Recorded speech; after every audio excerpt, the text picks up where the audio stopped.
So,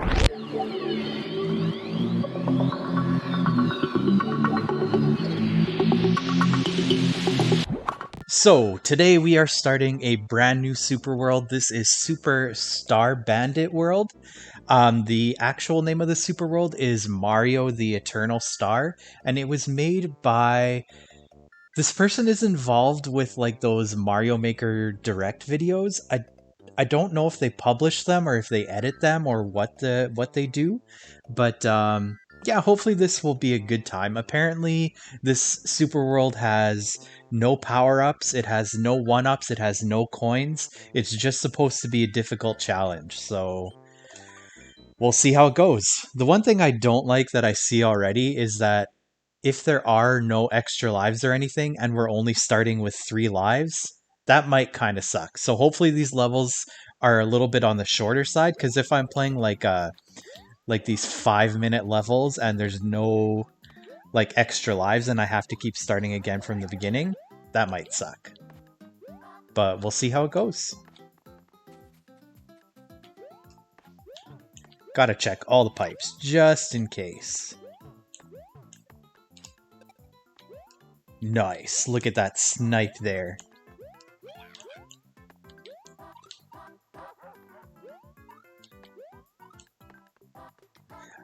I guess if there aren't any coins, then I don't really have to be looking out for big coins either, theoretically. Like, there aren't going to be any bonus sections in any pipes or anything like that, you would think. I mean, I could be wrong, but I do like the colorful aspect of this so far.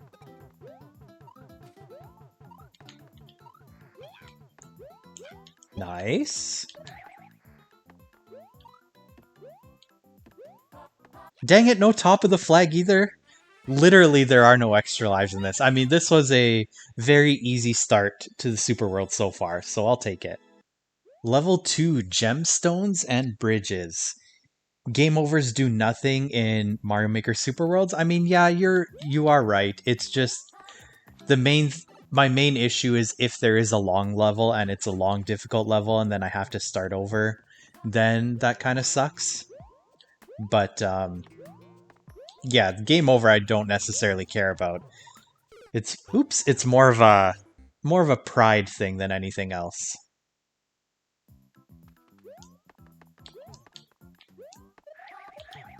Oh my god, just go on the pipe, dude.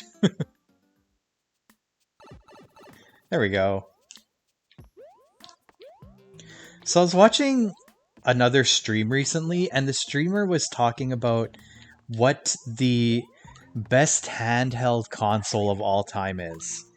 And so immediately I had an answer to this, and I mean, my answer is based just mainly on the fact that I played the heck out of this console growing up. I don't know if it is necessarily the best, but I like thinking about back in like my many years on this planet. I've really only played 2 handheld consoles like a lot. The first one was my very first console that I had, which was the original Game Boy. I got that for Christmas one year in like 1994, 1995, something like that. And I mean, I played the heck out of that because that was the only console that I had. That was the only console we had in the house. Eventually, we got an N64. Well, my brother did, and it was always in his room, so I never really got to play it. So my Game Boy was like everything to me. I would take it on road trips everywhere. Me and my dad used to go on road trips all the time. I would play my Game Boy.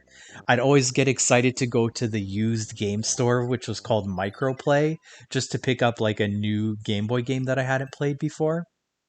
Um, but yeah, so that was like my very first, my sort of introduction to gaming, really. And then my second favorite, or the one that I played the most was the DS. Like I played the heck out of the DS. I was upset. I was obsessed with the DS to the point where I would take my DS into the shower with me and I would just play Mario Kart for like 10-15 minutes, and I don't know why I did that. I mean, clearly I was just obsessed with it for whatever reason that like I couldn't be apart from it, maybe. I don't know. But I played the heck out of that thing too, and I'd always get excited for like new DS games and stuff like that. But I don't know, like, what is the best handheld console of all time? The streamer that I was watching said it was the GBA, and my argument against the GBA was that, I mean, the DS could play GBA games, so I mean, fair. Like, he was just saying that the GBA was better because, yes, you could use the DS to play GBA games, but the GBA games were like, you weren't playing the DS for the DS games, you were playing it for the GBA games. Like, the GBA games were part of the selling point of the DS, which I can understand. I never had a GBA growing up, but I did play a lot of GBA games on the DS, so I can kind of see it from that point of view. But if we're just talking like consoles and their capabilities, I feel like it has to go to the DS because yes, the GBA had great games, but if we're talking about the actual hardware, I feel like the DS would have to be considered better than the GBA. But that's just me. I don't know. I mean, I never had like a PSP or anything growing up. I remember borrowing my girlfriend at the time her PSP just because I wanted to play the Parappa the Rapper game on the PSP. And I didn't even see that guy there. Since then, I have bought a PSP and I used it to play Little Big Planet. I think I mentioned that like maybe last year. I don't think I've fired it up since then, and I only have a handful of PSP games, but there isn't really any sort of draw for me to play a PSP. Well, I guess it is kind of outdated now too, but yeah, I don't know. Same with like a Vita. I'd never owned a Vita. I always wanted to own a Vita, but just never did for whatever reason. But then I can't think like what other companies put out handheld consoles. Like there's the Game Gear, I guess.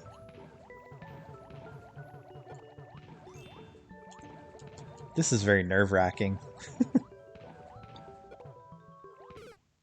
My god, and I still walked into it.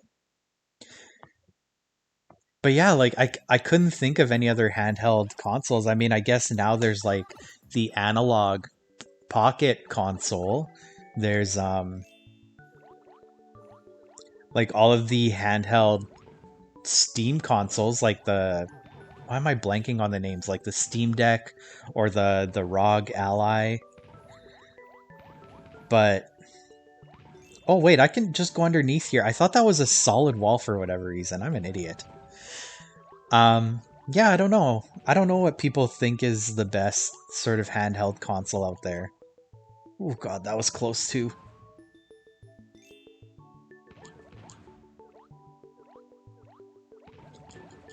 I don't know. I can't argue against the DS just because for me personally that's the one I played the most. So how could that not be my favorite?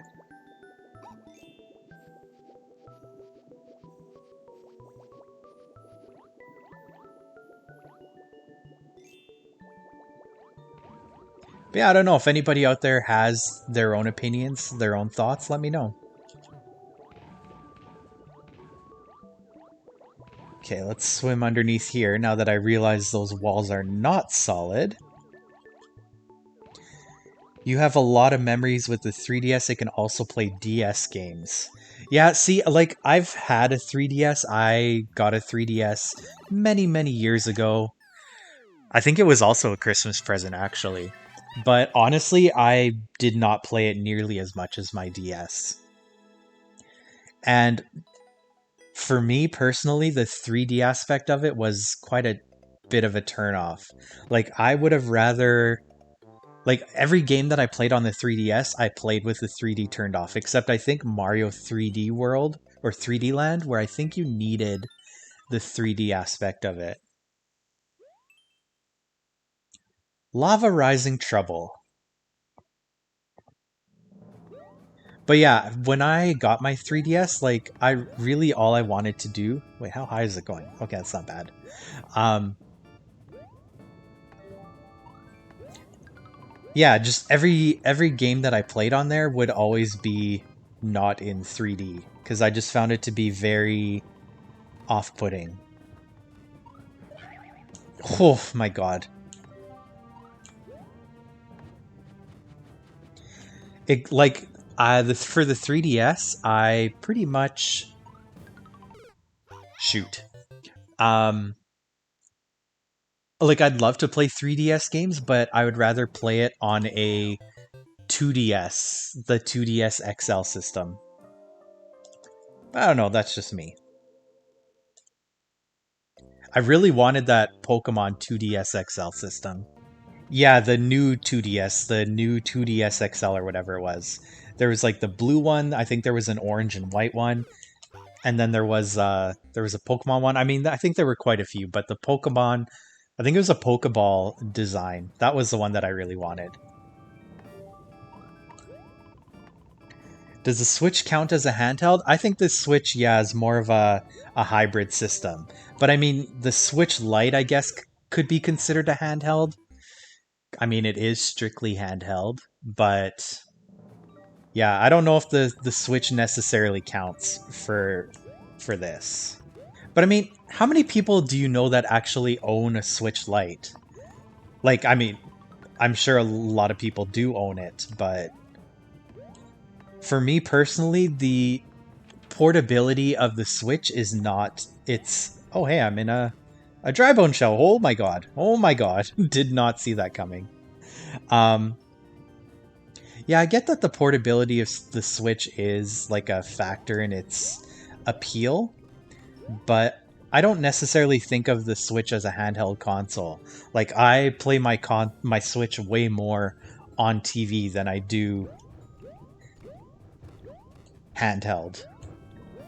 The like this I guess it's maybe the form fitting aspect like of how it feels in my hands. It just doesn't shoot. It doesn't feel like a good handheld console to me. You know a guy at the library that owns a Switch Lite? Yeah, like I know people that do own it as well, but like a lot of complaints that I hear about it is that it just doesn't feel good to hold, which I think is a fair criticism of any of the Switch models. It just doesn't feel good in your hands when you're playing it in handheld.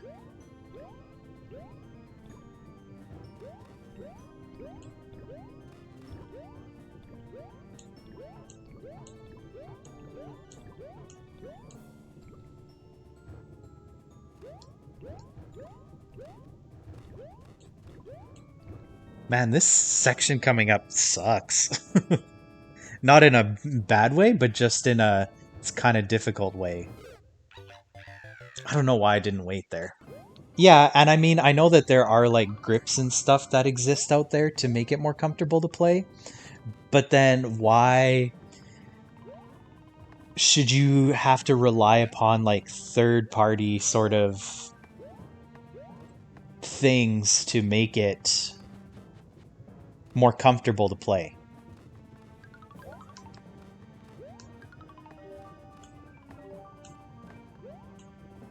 I mean, and don't get me wrong, like I love playing the Switch. I'm just playing devil's advocate here. Have I tried a salchipapa? No, I remember you talking about them before though. Isn't it like some kind of South American something? I remember the last time you talked about it, I looked it up to see if it existed anywhere here, and I couldn't find it in like any restaurant around here. Yeah, similar to poutine. I remember having this conversation last year, I think it was.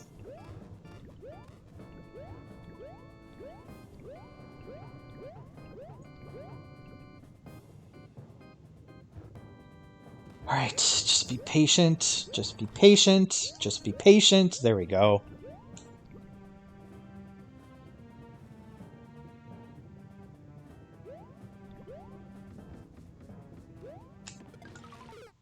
God! I didn't see what I had to do until too late. I'm actually digging this level quite a bit. Like, I appreciate the difficulty of it. I mean, a lot of it is probably too just my sort of stupidity with the mistakes that I'm making, but I'm really liking this level. Probably my favorite so far. Dude, come on. Just get in the pipe. Okay, I wasn't sure if I was gonna die there. I thought the lava might hit me. Okay, checkpoint. I do like that. And I think this world has some custom bosses too, if I'm not mistaken.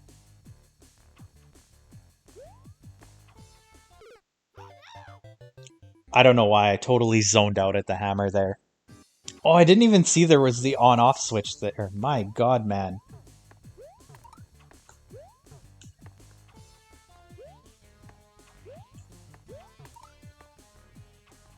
But then what is the on-off switch doing? Oh, there we go.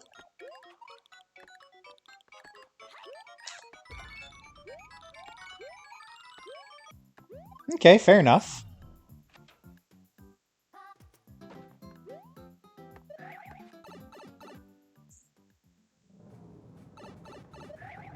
Yeah, I'll take it. Not too bad. Not too bad at all.